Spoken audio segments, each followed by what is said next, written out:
тамошобинони азиз, ассалому алайкум. Нашри охирини барномаи иттилоотии хабарро дар соли 2024 манзури шумо месозем. аҳли эҷоди хабарро ҳамарӯза ба ҷуз аз рӯзи якшанбе омода пахш намудем ки гузоришҳо баҳонаи эттилоотӣ ва ҷанбаи таҳлилӣ дошт. мо бештар дар кӯча будем. аслан ҷои журналист ин ҳуҷраи корӣ нест, ҷамъият аст, зеро мо дастоварду мушкилоти ҷомеаро инъикос мекунем.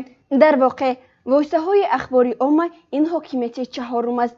ин пул байни ҳукумат ва ҷомеа мебошад ва ин рисолатро иҷро мекунем. хулоса тасмим ин аст: нашри охирини барномаи иттилоотии хабарро дар соли 2024 ҳам дар студия ва ҳам дар кӯча, яъне ҷои ҳодиса сабт мекунем. гузоришҳои муҳимтарини соли 2024-ро дубора таҳлил, таҳқиқ ва баррасӣ намуда манзуратон мегардонем. муҳимтарин хабари сиёсӣ: тоҷикистону қирғизистон хатти сарҳади ду кишварро пурра маълум карданд. энергетика: танҳо 2 агрегати роғун дар як сол беш аз 862 миллион киловатт-соат нерӯи барқ истеҳсол намуд. корҳои сохтмонӣ дар ин иншооти аср авҷ дорад. суғд: корхонаҳои истеҳсолии рақобатпазир меафзояд. новбаста аз ин ҷойҳои холии кори зиёд аст. факт 2024: мутахассис бештар дар соҳаи тандурустиву маориф намерасад. вазъ дар дигар сохторҳо чӣ гуна аст? дар вилояти Соғд давоми сол арзиши газу гӯшт қимат шуд. сабаб ин навбат чӣ буд? ҳодисаи нохуши охири сол: чаппа шудани 2 автомашина бо хонандагон ва гази моеъ вазъро мӯътадил карданд. чӣ гуна? ҳамкорони хабар дар соли 2024 киҳо буданд ва чиҳо гуфтанд? ин бахш аз навгонии на танҳо Суғд, балки хатлону бадахшон хоҳад гуфт.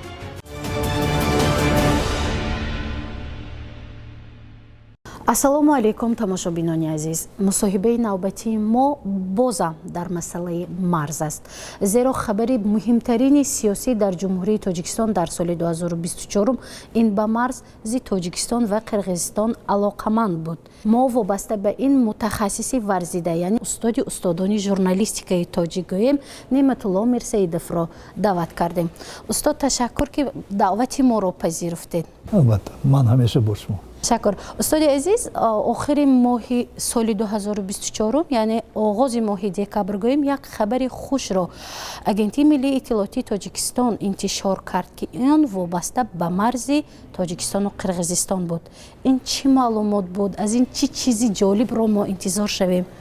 маълумоти чандон бузург набуд, як кӯчаке буду, вале хеле муҳим буд.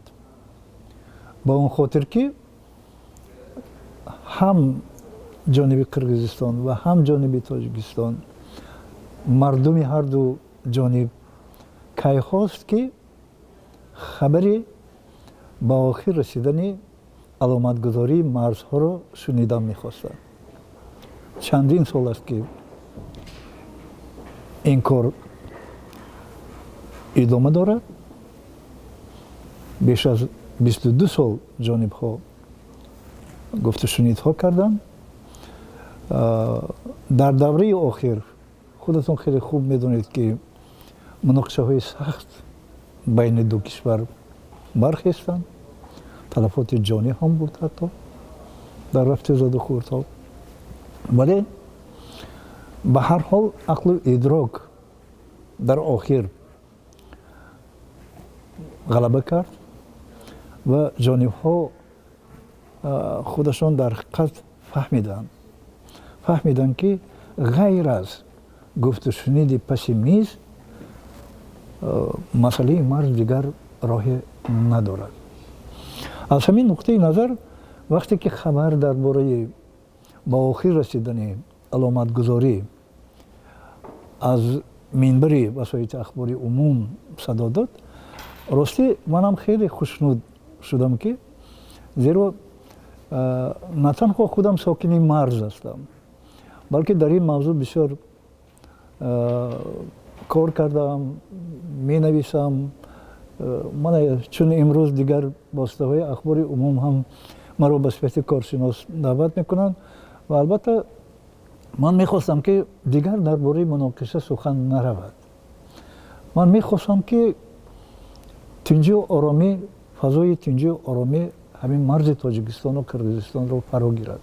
зеро мо хатарҳое ки аз он ҷо ба мардум таҳдид карданд, хатарҳое ки ба минтақа таҳдид мекард, мо фаромӯш накардаем. аз ҳамин нуқтаи назар ба мувофиқа расидани ҷонибҳо ва анҷом ёфтани корҳои аломатгузорӣ ин хеле хурсандибахш аст. ташаккури зиёд устод барои гӯем агар маълумоти муфассал. акнун ба мувофиқа расидан ҳам ҷониби ҳукумати тоҷикистон ва ҳам ҷониби ҳукумати қирғизистон. давоми кор чӣ гуна хоҳад буд? акнун ҷузъиёти корҳое ки дар марз гузаронда мешавад барои шумо чандон аҳамияти зиёд надорад. мо албатта мегӯем ки муҳимаш он ки хатти марз муайян шуд. вай корҳои ҷузъӣ хоҳ-нохоҳ ба охир мерасанд ва муҳимаш масъалаи дигар аст. ҳуҷҷатҳо бояд ба сохтори қонунгузори ду кишвар, яъне парлумонҳо пешниҳод шаванд. онҳо бояд ратификатсия шаванд, яъне аз қайд гузаранд, яъне ба овоз гузошта шаванд ки парлумон қарори худашро барорад. баъдан раҳбарони ду кишвар бояд имзо кунанд. вақте ки имзо кунанд, имзо бояд зери шартнома дар бораи марз гузошта шавад. дар ҳамин ҳолат яъне мо боварии комил ҳосил карда метавонем ки ба ин масъала нуқта гузошта шудааст. яъне хатҳои марз аз ҷониби раҳбарияти ду кишвар вақте ки эътироф мешавад, аз ҷониби ҳамаи сохторҳое ки ҳукми қонун бароварданро доранд эътироф мешавад, яъне ин масъаларо хотима ёфт гуфтан мумкин аст. ташаккури зиёд устод. пас аз итмоми гӯем ҳамин масъалаҳо эҳтимолияти дубора мустаҳкам шудани дӯстиву халқи тоҷику қирғизистон, эҳтимолияти гӯем дубора боз шудани сарҳадҳо ҷой дорад? мо чунки хешу таборони зиёд дар ҳамсояи кишвар дорем, онҳо бо мо доранд. вақте ки марзҳо муайян мешаванд, марзҳо бояд боз шаванд. зеро ду кишвар, ду халқ давоми беш аз 2.5 сол ки марзҳо баста ҳастанд, зарари зиёди моддӣ диданд. хеле хуб дарк менамоянд ки аз ҳамкорӣ ҳар ду кишвар фоидаи зиёд гирифтанашон мумкин аст. ин муомилоти пеш аз ҳама мол аст. агар сухан дар бораи дӯстӣ, ҳамкорӣ ва ҳамсоягӣ нек равад, албатта марз бояд пеш аз ҳама боз шавад.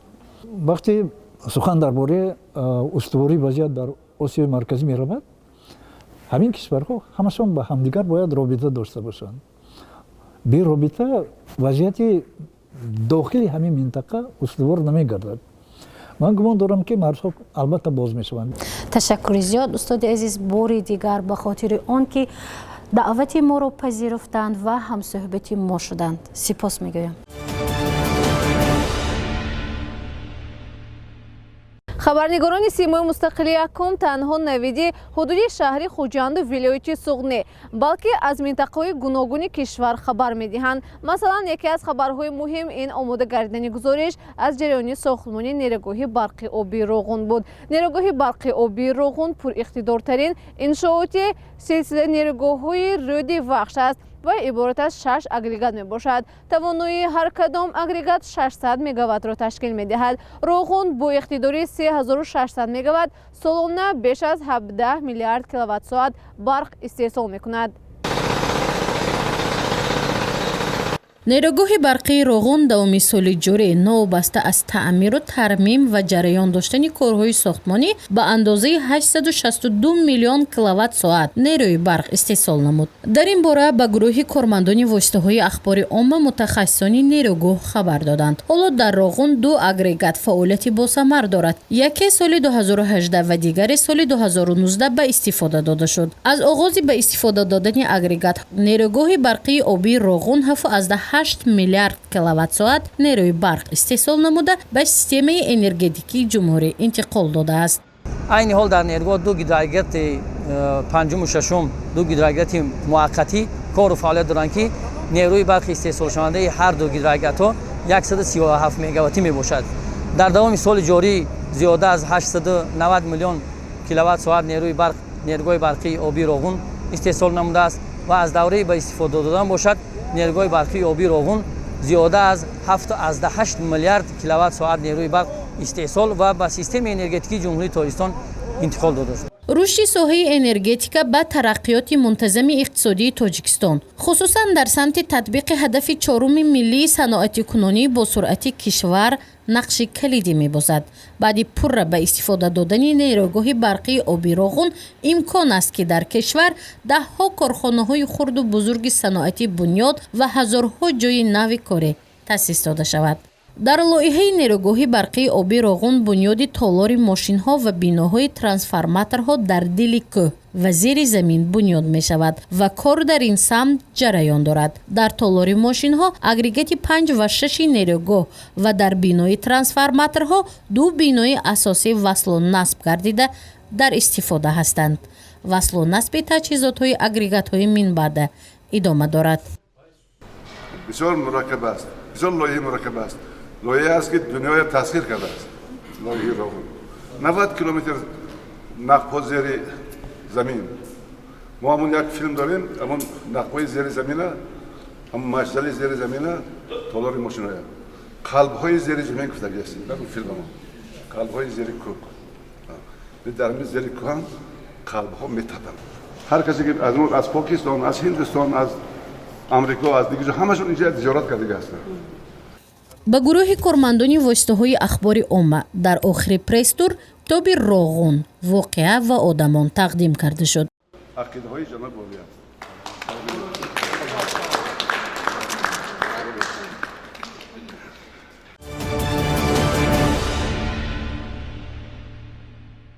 дар вилояти Суғд ҳамасола корхонаҳои истеҳсолӣ ба фаъолият оғоз мекунанд, аммо бинобар рақобатнопазирии маҳсулот чанде аз корхонаҳо аз фаъолият боз монданд. новобаста аз ин содирот ва воридот ба таври зарурӣ ба роҳ монда шудааст.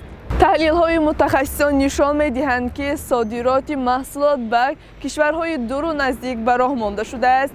аз вилояти Суғд бештар консентрант, металл, сурб, сурма, мис ва маҳсулотҳои кишоварзӣ ба кишварҳои дуру наздик содирот мешаванд. дар давоми 11 моҳи соли 2024 ба маблағи беш аз 885 миллион доллар маҳсулот содир шудааст.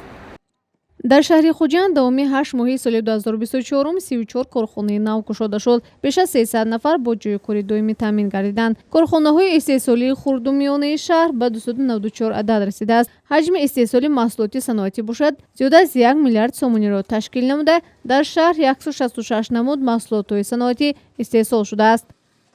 умуман субъектҳои хоҷигидорӣ фаъолияткунанда ки бо ҳисоботи оморӣ фаро гирифта шудааст дар вилоят 125 ҳазорро ташкил медиҳанд. дар он шумори кормандони рӯйхатӣ 445 ҳазор мебошад. зиёда аз 445 ҳазор кормандони рӯйхатӣ фаъолият карда истодаанд.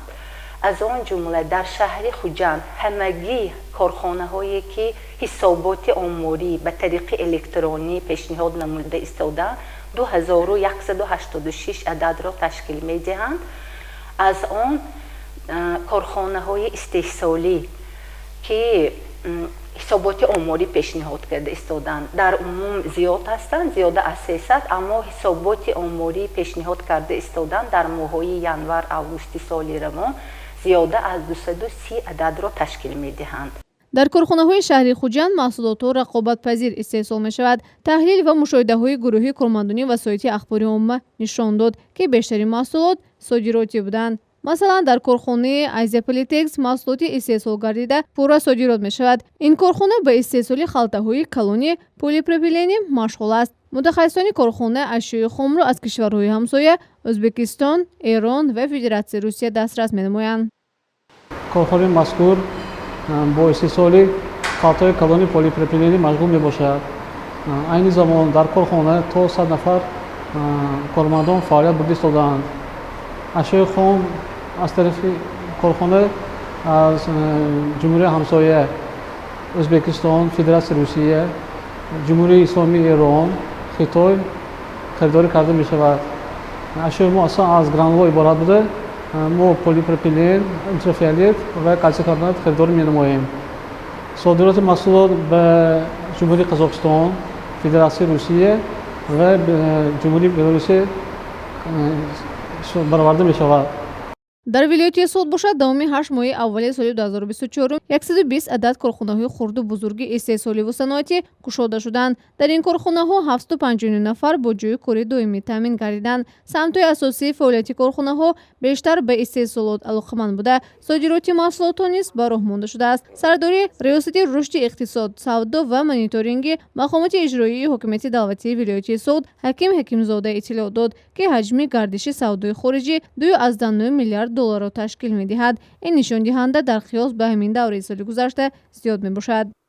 яъне робитаҳои иқтисодии вилоят бо давлатҳои дуру наздик рушд карда истодааст ва имрӯзҳо вилоят наздик бо 68 мамолики хориҷи дуру наздик, аз он ҷумла 11 давлатҳои яъне иттиҳоди давлатҳои мустақил ва 57 мамоликҳои дуру наздик робитаҳои хориҷӣ дорад ва давоми 11 моҳи соли ҷорӣ наздик 865 миллион доллар маҳсулот аз вилоят яъне ба содирот бароварда шудааст. аз вилояти суғ давоми яъне 11 моҳи соли ҷорӣ 893,703 тонна ба маблағи чиқел ки қайд кардам 865 миллион доллар яъне маҳсулот бештар маҳсулот яъне маҳсулоте ки дар вилоят соҳаи саноати кӯк яъне коркарди маҳсулоти кӯҳӣ инчунин саноати коркард аз қабили маъдан ва консентрат инчунин соли ҷорӣ яъне ҷорӣ намудани коркарди ҳамун маҳсулоте ки аз консентрат дар вилоят яъне коркардаша ба кор мондан ин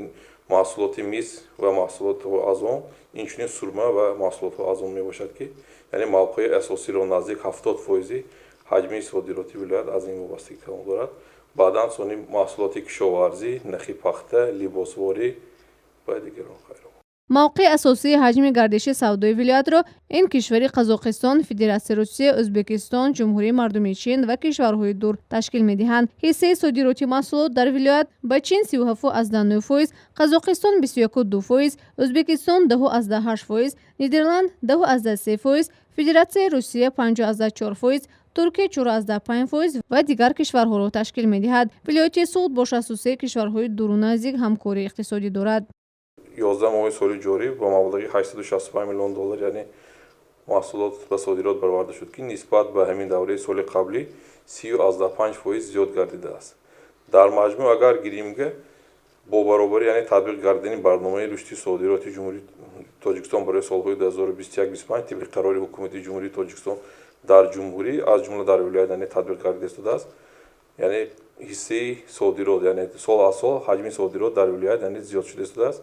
тибқи маълумотҳои пешакӣ соли ҷорӣ ҳаҷми содирот наздик ба 1 миллиард доллар расида мерасад ки яъне агар давоми 5 соли охира гирем мо нисбат ба соли 2019 яъне тақозо кунем ки 2 баробар аллакай афзоиш меёбад. бештар яъне зиёд шудани корхонаҳои саноатӣ коркарди истеҳсоли маҳсулоти воридоти васкунанда бо баробари яъне мо солҳои ҷорӣ масалан миқдораш на он қадар зиёд бошад мо содироти масалан обҳои ташнашикана ба роҳ мондагӣ наздик соли дар 11 моҳи соли ҷорӣ наздик ба маблағи 11 миллион доллар мо обҳои ташнашикана содирот кардем. баъдан содироти тухм ҳаст ба дигар давлатҳо, содироти парранда ҳаст, инҷо чӯҷа мебаранд корхонаҳои дар самтҳои кишоварзӣ содирот самтҳои нав бисёр шуда дар қисми содирот. аз вилояти суғ давоми 11 моҳи соли 2024 ба 34 давлат содироти молу маҳсулот ба роҳ монда шуда бо баробари бозорҳои анъанавӣ ба мамлакатҳои Нидерланд, Ҳиндустон, Африқои Шимолӣ, Бразилия, Швейтсария ва Ҷумҳурии Чех молу маҳсулоти гуногун содирот карда шудааст. маҳсулоти асосии содироти ин маъдану консентрат ва нахи пахта мебошад.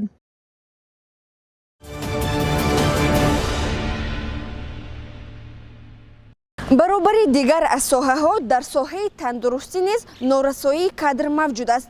раиси вилояти суғд Раҷаббой Аҳмадзода зимни суханронӣ таъкид кард, ки 500 нафар мутахассис намерасад.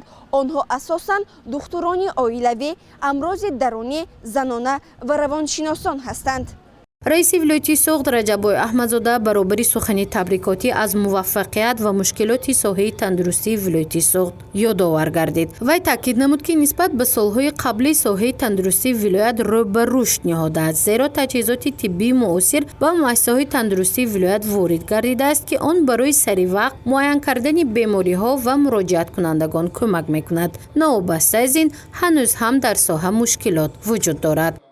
дар 6 моҳи соли равон дар вилоят 8 ҳодисаи фафти модар ба қайд гирифта шуд.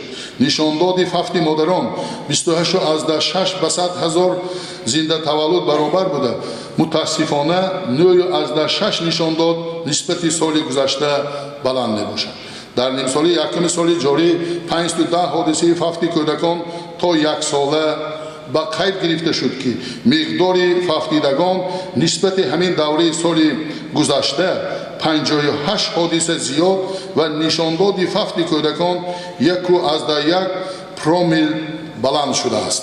ҷиҳати баланд бардоштани сатҳи солимии модарон, раёсати тандурустӣ бояд якҷо бо сохторҳои дахдор корбариро ҷонок намояд, зеро аз модари солим кӯдаки солим ба дунё меояд ва тарбияи кӯдакони солим гарави ҷомеаи солим маҳсуб мегардад. раиси вилояти суғд Раҷаббой Аҳмадзода зимни суханрониаш вазъи соҳаи тибро ба риштаи таҳлил кашид. Вай гуфт давоми 6 моҳи аввали соли 2024 8 зан ҳангоми таваллуд ба ҳалокат расидааст. ин рақам ташвишовар мебошад. новобаста аз ҷой доштани баъзе аз мушкилиҳо бояд хизматрасонӣ дар соҳа назаррас бошад, зеро мақомот ҳамасола барои рушд ва беҳтар намудани сатҳу сифати хизматрасонӣ маблағ гузорӣ мекунад. масалан соли равон беш аз 806 миллион сомонӣ маблағ ҷудо гардид, ки дар қиёс ба соли гузашта 135 миллион сомонӣ зиёд мебошад. новобаста аз ин байни кормандони соҳаи тиб кирдорҳои номатлуб ба назар мерасад, ки онро пешгирӣ бояд кард, таъкид намуд Раҷаббой Аҳмадзода. ҳамзамон мехоҳам ба як масъалаи муҳим, ки ҳадаф аз он пешгирии амалҳои номатлуб аст, дахл намоям. ба мақомоту сохторҳои марбута оид ба таъмаҷӯӣ, хунукназарӣ ба беморон ва сифати пасти хизматрасонӣ баъзан шикоятҳо ворид мегардад, ки ва мо асоснок будани онҳоро бояд эътироф кунем. инсонҳое ки хилъати сафед ба бар намуданду савганди табибии ҷумҳурии Тоҷикистонро ёд карданд, набояд рисолати хеш, ӯҳдадории хизматӣ ва вазифаи инсонии хешро фаромӯш кунанд. чихеле ки зикр гардид, бо дастуру супоришҳои асосгузори сулҳу ваҳдати миллӣ, пешвои муаззам миллат, президенти ҷумҳурии Тоҷикистон ҷаноби олӣ муҳтарам Эмомалӣ Раҳмон дар кишвари мо ба солимии ҷомеа, нигаҳдории тандурустии мардум эътибори хоса дода мешавад. роҳбарияти мақомоти иҷроии ҳокимияти давлатии вилояти суғд аз норасоии кадрҳо дар соҳаи тандурустии вилоят ёдовар шуд. Вай гуфт ҳоло ба муассисаҳои таълимии ҳудуди шаҳру ноҳияҳо беш аз 500 нафар мутахассисон намерасанд. онҳо асосан духтурони оилавӣ, амрози дарунӣ, амрози занона ва равоншинос мебошанд. Раҷаббой Аҳмадзода баробари ибрози омори норасоии кадрҳо дар соҳаи тандурустӣ аз таҳсили донишҷӯёни вилоят дар донишгоҳҳои тиббии Тоҷикистону ва берун аз он ёдовар гардид. 908 нафар ва дар донишгоҳи тиббии иҷтимоии Тоҷикистон 793 нафар донишҷӯ аз вилояти суғд ба таҳсил фаро гирифта шуданд. ҳамзамон даҳҳо нафар дар мактабҳои олии тиббии Федератсияи Россия ва кишварҳои хориҷи дуру наздик таҳсил доранд, ки зодагони вилояти суғди бостонӣ ҳастанд. баъди хатми донишгоҳҳо ба зодгоҳ баргаштани мутахассисон ва бо ҷои корӣ таъмин шудани онҳо масъалаи муҳими мову шумо аст. аз ин лиҳоз роҳбарияти раёсати тандурустии вилоят ва мақомоти иҷроии ҳокимияти давлатии шаҳру ноҳияҳоро зарур аст, ки корбариро бо донишҷӯён ва волидайни онҳо оид ба интихоби ихтисосҳои зарурӣ пурзӯр намоянд.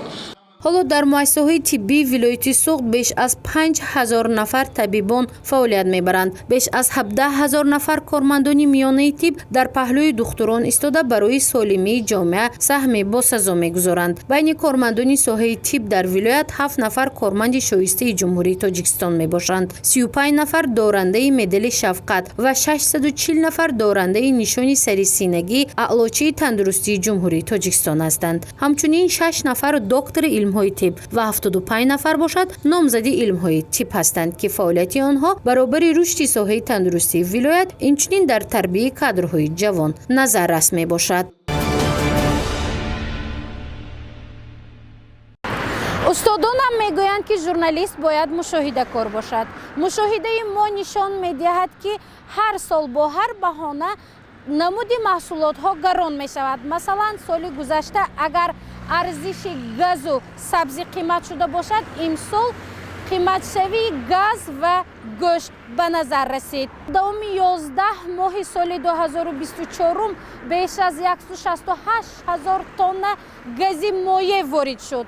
новобаста аз он ҳанӯз ҳам арзиши ин намуди маҳсулот қимат мебошад. баҳонаи асосӣ ин 55 тонна кам ворид шудани газ ба ҳисоб меравад. дар вилояти суғд давоми соли равон арзиши гӯшти лахм аз 115 сомонӣ поён намефарояд. дар маркази гӯштфурӯшии минтақаи ватани шаҳри Хуҷанд гӯшти лахм 120 сомонӣ буд. фурӯшандагон сабаби онро ба гарон будани нархи чорвои калон ва хурд яъне гӯсфанд алоқаманд мекунанд. ин арзиш яъне 1 килограмм гӯшти лахм 120 сомонӣ аз моҳи сентябр инҷониб бетағйир мондааст. гӯшти устухондор 85 сомонӣ мебошад. آخرین بار خریدی چند پول؟ 120 سومون 130 سومون گوشت قناعت نمیکنه. چند پول پنسه میگیریم ما؟ اکون 350 سوم میگیرم. 5 سال 6 سال ایسه. худойберди рустамов нафақахӯр аз шаҳри хуҷанд аст. барои гирифтани гӯшт ба назди дӯкони гӯштфурӯшон омад. вай ҳамагӣ ба маблағи 90 сомони гӯшт харидорӣ кард, зеро барои гирифтани 1 килограмм маблағаш намерасад. мегӯяд, ки чанд вақт инҷониб арзиши гӯшт баланд гардидааст ва ҳатто барои харидории 1 килограмм гӯшт на ҳама имконият доранд.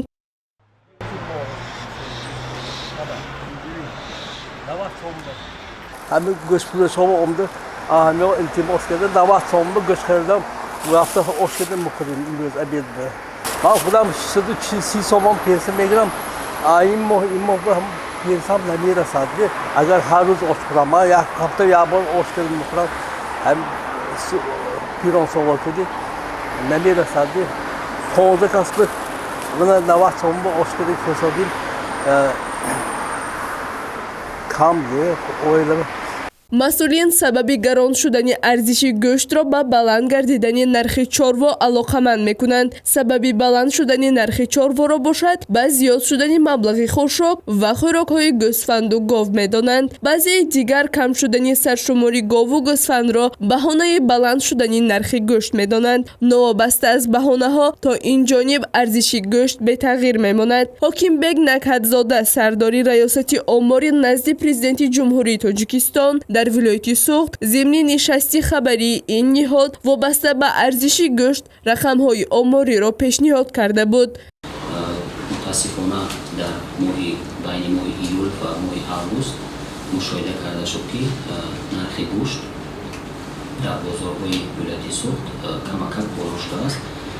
таҳлил ва мушоҳидаҳои мутахассисони сарраёсати агентии омори назди президенти ҷумҳурии Тоҷикистон дар вилояти суғд нишон медиҳад, ки соли гузашта яъне соли 2023 дар моҳи август нархи гӯшти гов дар бозорҳои шаҳри Хуҷанд 65 сомонӣ буд. имрӯз бошад мушоҳидаҳои гурӯҳи корӣ нишон медиҳад, ки гӯшти устухондор 85 сомонӣ аст, яъне арзиш дар қиёс ба ҳамин давраи соли гузашта тақрибан 30% зиёд гардидааст. албатта барои нишондиҳандаҳо бо баъзе аз шахсоне ки ба истеҳсоли гӯшт машғул мешаванд ҳам суҳбат шудем. имрӯзҳо нархи гӯшт бо вазни зинда дар бозорҳои вилояти суғд мо бораи мушоҳидаи худ омӯхтем. дар шаҳри хуҷанд агар дар моҳи июл нархи гӯшт бо вазни зинда агар аз 30 то 35 сомонӣ фурӯхта мешуд, ҳоло бошад аз 35 то 40 сомонӣ. дар худи моҳи август дар шаҳри хуҷанд аз ин моли майда, моли калон бошад, агар моли калони шоҳдор моҳи июл да 35-40 сомонӣ ба вақти зинда фурӯхта мешуд, бо вазни зинда ҳозир бошад 45 то 50 сомонӣ фурӯхта шудааст. баланд шудани арзиши гӯшти гов ва ҳамгӯстан на танҳо дар шаҳри хуҷанд, дар дигар минтақаҳои вилояти суғд ба чашм мерасад. мутахассисон таҳлилҳои худро вобаста ба ин мавзӯъ нисбат ба шаҳру ноҳияҳо пешниҳод карданд. якунш ки шароити зиндагии мардум беҳтар шуданд, чунки дар ҳақиқат мо сатҳи камбизоатии мардумро таҳлил мекунем. мо нисбати соли гузашта буҷети хонавода сатҳи ҳар як даромади ҳар як шаҳрванд қариб то 200 сомонӣ зиёд шудааст аз рӯи нишондиҳандаҳои маҳкумоти умури давлатӣ, чунки имрӯзҳо ҳама мо медонем ки дар сатҳи вилоят сатҳи камбизоатӣ ба 5% баробар аст. барои ҳамин дар ҳақиқатам харидоро имрӯз қобилияти харидорӣ доранд, лекин гӯшт ҳамчун шудагӣ не. дар вилояти суғд аз рӯи супориши раиси вилоят Раҷаббой Аҳмадзода гурӯҳи кори махсус ташкил карда шудааст. ин гурӯҳ сабабҳои объективӣ ва субъективии баланд шудани арзиши гӯштро муайян карданд, аммо новобаста аз таҳлилу муайян ҳанӯз арзиши гӯшт ва ҳатто газ низ бетағйир мондааст.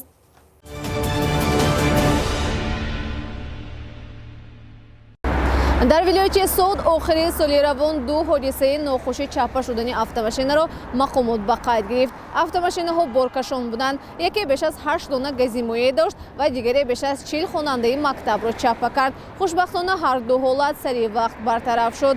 чанд хонанда осеб дида ба беморхона интиқол ёфтанд. чаро маҳз ду ҳодисаро мисол овардем? ин ҳолатҳоест ки гурӯҳи кори шӯъбаи иттилоотӣ ба ҷои ҳодиса рафта вазъро пурра таҳлил намуданд. аслан ҳодиса чӣ гуна рух дод ва оқибати кор чӣ шуд? ин саволҳое мебошад ки аз гузориши навбатии барнома метавонед посух гиред.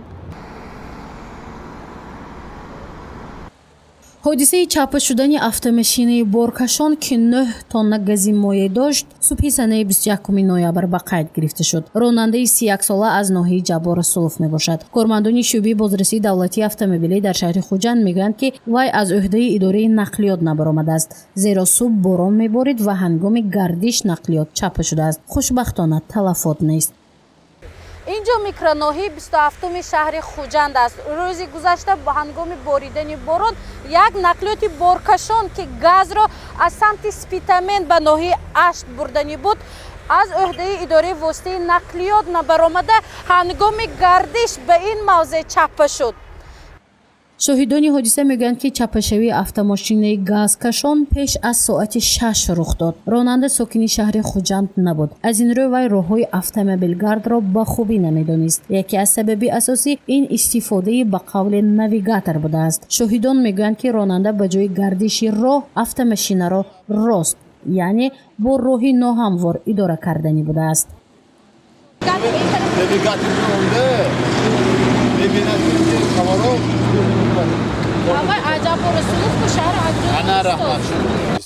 ноябри соли 2024 дар микроноҳияи 27-уми шаҳри хуҷанд чаппашавии автомошинаи боркаши газӣ ба қайд гирифта шуд ки бо гирифтани хабар ба ҷои ҳодиса гурӯҳи навбатдорони раёсат дар якҷоягӣ бо наҷотдиҳандагон ба ҷои ҳодиса бо техникаи махсус сафарбар карда шуданд. ҳайати шахсӣ пеш аз ҳама барои бехатар гардонидани аҳолие ки дар ин минтақа истиқомат мекунад гирду атрофи минтақае ки чаппашавӣ ба қайд гирифта шуда буд полни иҳота карда шуда шахсони бегона аз ҷои ҳодиса берун бароварда шуд ва то ба анҷом расонидани корҳои техникӣ аз ҷумла бардоштани автомошина ва аз минтақа берун кардани он иҳота карда шуда ягон хел талафот ба қайд гирифта нашудааст. ба ҷои ҳодиса яъне маҳаллаи 27-уми шаҳри хуҷанд намояндагони шӯъбаи бозрасии давлатии автомобилӣ, хадамоти давлатии оташнишонӣ ва кумитаи ҳолатҳои фавқулода омаданд то ҳодисаро ба таври хуб бартараф намоянд. аввал нақлиёти дигари газкашонро даъват намуда гази моеъро ки 9 тонна буд интиқол доданд. сипас автомошинаи чаппашударо рост карданд. хушбахтона автомошина низ дар ҳолати коршоям қарор дорад.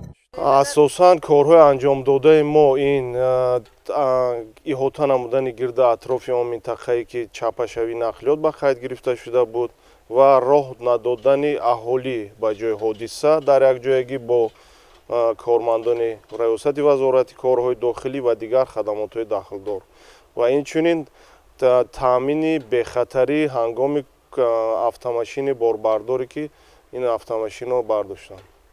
нақлиёти махсуси газкашон ба яке аз ширкатҳои хусусӣ тааллуқ дошт. ронанда сокини 31 солаи Ҷабор Расулов буд. вай 9 тонна гази моеъро аз ноҳияи Спитамент ба ноҳияи Ашт бурдани буд. мақомоти дахлдор тариқи техникаҳои махсус автомашинаро рост намуданд. талафоти ҷонӣ нест ва гази моеъ низ талаф нашудааст.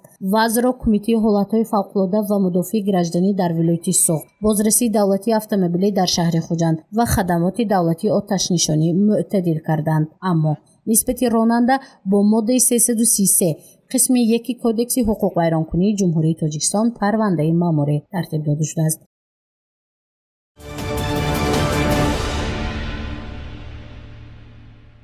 тамошобинони азиз, шоми соли нав баробари хурду калон аҳли Тоҷикистон хурсандӣ мекунанд.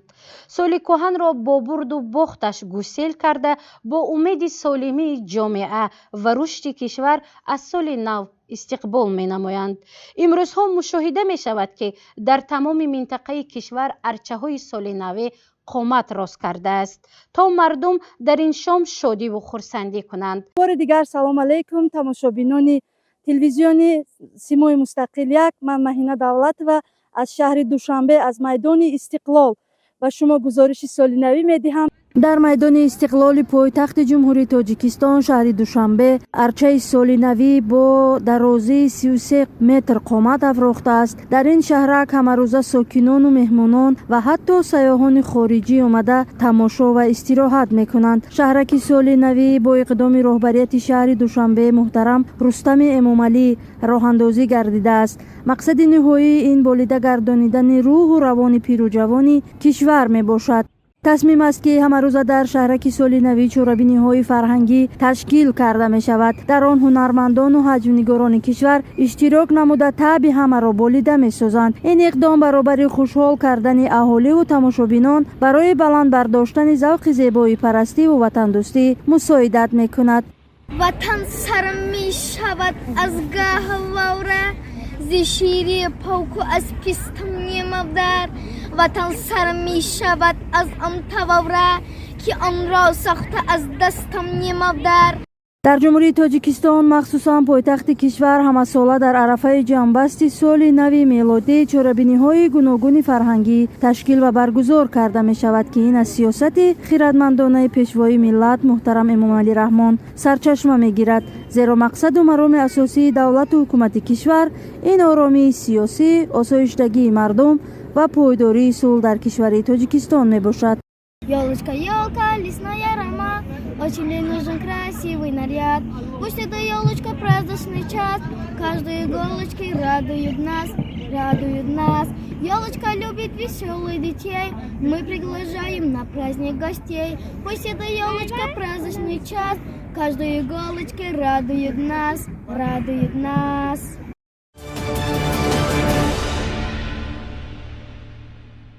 дар давоми соли 2024 шӯъбаи иттилоотии Симои Мустақил 1 беш аз 300 барномаи иттилоотии хабарро таҳия кард ва манзури шумо гардонид. барои таҳияи як барнома як рӯзи мо аҳли эҷоди сарф мегардад. шумо танҳо барномаро дар шакли омода шуда мебинед ва ин натиҷаи кори мо аст. давоми соли 2024 хабарнигорони шӯъбаи иттилоотӣ наздик 2000 адад гузоришҳои хабарӣ, таҳлилӣ ва танқидиро таҳия ва манзури тамошобинон намуданд. бештари гузоришҳо аз рӯи идеяҳои хабарнигорон ва муроҷиати сокинон сурат гирифтааст ки он ҷанбаи таҳлилӣ низ дошт. ҳоло ҳамкоронамон аз маркази вилояти мухтори кӯҳистони Бадахшон тараддуд дорад то бо мо пайваст шуда аз вазъи саноатии шаҳри Хору хоҳанд гуфт. мо омода ҳастем. Дилрабо Ашурмамадова аз телевизиони Бадахшон шуморо мешунавем. ولایت بدخشان که امکانات‌های بزرگ صنعتی دارد در دوران صاحب استقلالی مملکت دوام چند سال اخیر با دستگیری‌های همه‌جانبه حکومت مملکت خواستند پرزیدنت جمهوری تاجیکستان به نتیجه‌های بلند ناحیل گردیده است. طبق تحلیل‌ها با عملشوی این هدف تا سال 2030 حصه ساحه صنعت در مجموع محصولات داخلی باید به 22% رسانده شود. برای رسیدن به این مقصد عملشوی برنامه‌های ساحوی قبول گردیده و لایحه‌های سرمایه‌گذاری تحت نظارت قطعی قرار داده شده ثمره‌ناکی و صفت آنها تامین کرده شده است. رشد صنعت و استحصالات ملی با استفاده اشیاء خام وطنی می توان به تأسیس کارخانه‌های نو استحصالی، تشکیل جای نو کاری، گردش مال و محصولات، استوار نظام اقتصادی و در مجموع به تامین شایسته اهالی مساعدت خواهد نمود. باید گفت که به حالت 1 دکبر سال روان در حدود ولایت 138 کارخانه و کارگاه‌های استحصالی فعالیت نموده، حجم این محصولات‌های صنعتی و خدمت رسانی 269.9 میلیون سومانی را تشکیل می‌دهند که این نسبت همین دوره سال گذشته 43.9% یعنی 82.3 میلیون سومانی زیادتر می‌باشد. در 11 ماه سال 2024 در حدود ولایت 43 کارخانه و کارگاه‌های نو صنعتی با 235 جای کاری به استفاده دائمی قرار گرفتند که به بلند برداشتن سطح زندگی مردم مساعدت خوبی خواهد نمود. تنها در سال 2024 در حدود ولایت 43 عدد کارخانه و کارگاه‌های نو استحصالی مورد استفاده برای قرار داده شدند. صنعت‌کنانی با صورت مملکت نه تنها به نیک و اهالی مردم و تأسیس دادن جاهای نو کاری مساعدت خوبی دارد، بلکه با قامت افراختن کارخانه‌های زمانوی نمود ظاهری هر یک منطقه را زیبا و نظربا می‌نماید. سهم صاحبکاران محلی در بنیاد و مورد بهره برداری قرار دادن کارگاه و کارخانه‌های استحصالی در قطار دیگر منطقه‌های کشور در ولایت دوردست نیز نظررس ارزیابی گردیده، کارکرد میوه و انگت که به سلامتی نه تنها ساکنان ولایت بلکه تمام جمهوری و بیرون از کشور نگرانیده شده است در حال رشد قرار دارد. باید گفت که طبق نقشه پیش بینی شده دوام سالهای 2022 تا 2026 باید در حدود ولایت بدخشان 92 کارخانه و کارگاه‌های استحصالی با 1378 جای کاری ساخته به استفاده داده شوند. در اساس نقشه مکمل و اجرای هدف‌های استراتژیکی در نزد حکومت جمهوری تاجیکستان برای بلند برداشتن اقتصادیات و تامین شرایط زندگی سطح بلند برای ساکنان گذاشته شده بود نیز تطبیق خود را پیدا نمود. بنیاد و مورد استفاده قرار گرفتن کارخانه‌ها که در آن اساساً استحصال مال و محصولات عوض کننده واردات و به صادرات نگرانیده شده و نقشه گرفته شده است، تدبیر مهم در راه رسیدن به هدف 4 ملی صنعت‌کنانی جمهوری میباشد.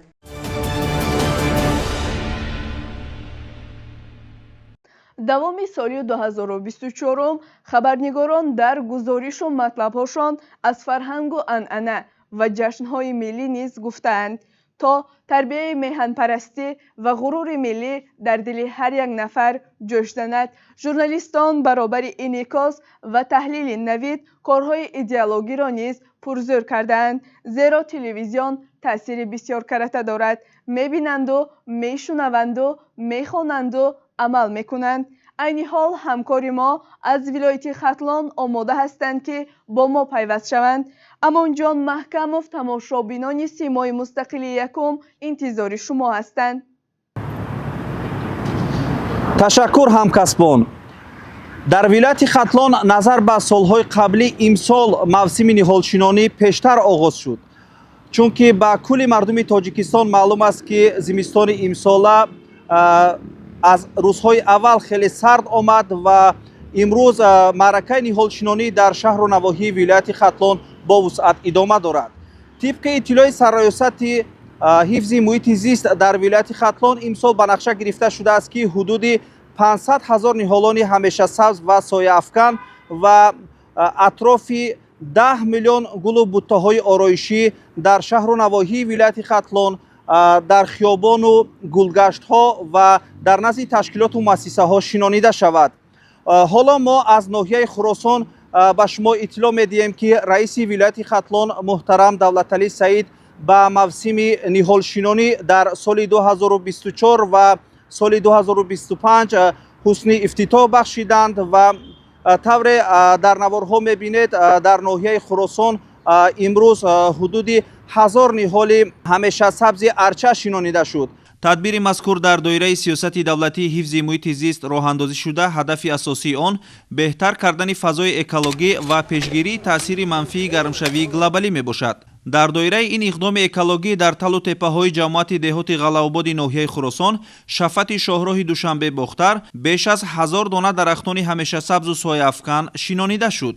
раиси вилоят Давлаталӣ Саид зимни ин тадбири сабзгардонӣ таъкид кард ки ниҳолшинонӣ бояд ба як анъанаи нек ва масъулияти шаҳрвандии ҳар як сокин табдил ёбад. ӯ зикр намуд ки нигоҳубини дурусти ниҳолҳо, обёрии саривақтӣ ва муҳофизати онҳо аз зараррасонҳо вазифаи муҳими на танҳо масъулини соҳа, балки ҳамаи истифодабарандагони муҳити зист мебошад.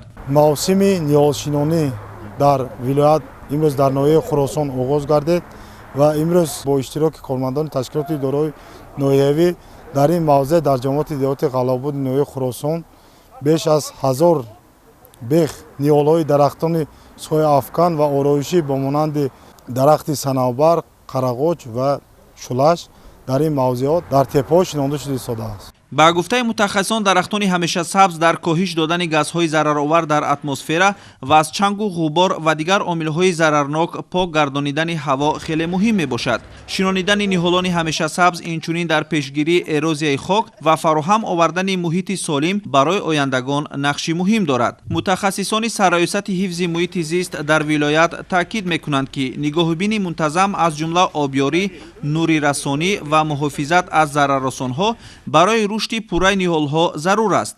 бо ин мақсад гурӯҳҳои махсуси хизматрасон ташкил карда шуданд ки раванди рушди дарахтонро назорат мекунанд. дар ноҳияи Хуросон ҷамоати деҳоти ғалаобод деҳаи чашмосори 1 ниҳолҳои ҳамешасабз зиёда аз 1000 адад зиёд ниҳолҳои ҳамешасабз шинондем. акатсия, қирағоч, шулаш дар талу теппаҳо ки ҳамин мавзеъ мутобиқанд, ҳамон ниҳолҳоро мо имрӯз шинонда истодам.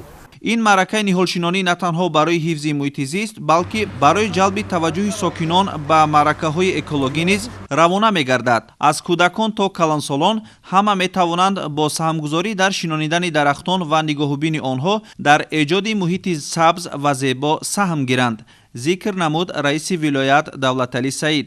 чунин чорабиниҳои сабзгардонӣ аз ҷониби сарраёсати ҳифзи муҳити зист дар вилояти Хатлон, шуъбаю бахшҳои он дар шаҳру навоҳии вилоят, аз ҷониби ташкилоту муассисаҳо ва фаъолону табиатдӯстон бо вусъат идома хоҳанд ёфт. ин гуна маъракаҳои ниҳолшинонӣ дар дигар шаҳру навоҳии вилояти Хатлон низ бо вусъат идома ёфта истодааст. ҳар рӯзи шанбе дар ҳамаи шаҳру ноҳияҳо чунин маъракаҳои сабзгардонӣ ҷараён доранд.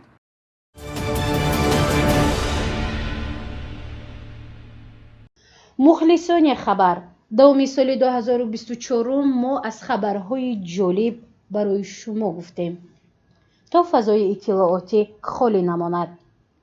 бештари гуфтаҳои мо ин дархости шумо талаботи ҷомеа буд. дар симои шумо мо худро дидем. агар шумо моро тамошо карда бошед, хушҳолем. соли 2024 бо хабару воқеаву рӯйдодҳояш ба таърих монд. мо бузургтар ва соҳиб таҷриба шудем. ман имсол ба хабар пайвастам ва ҳанӯз дастам рост нашудааст. умед аст ки дар соли нав бо дасту дили гарм корамро идома дода журналисти пуркору соҳиб таҷриба мешавам. тамошобинони азиз, нашри охирини барномаи иттилоотии хабарро дар соли 2024 ба интиҳо мерасонем. бо хабарҳои ҷолибу навидҳои ғайриинтизор моро дар соли 2025 интизор шавед. соли наватон муборак!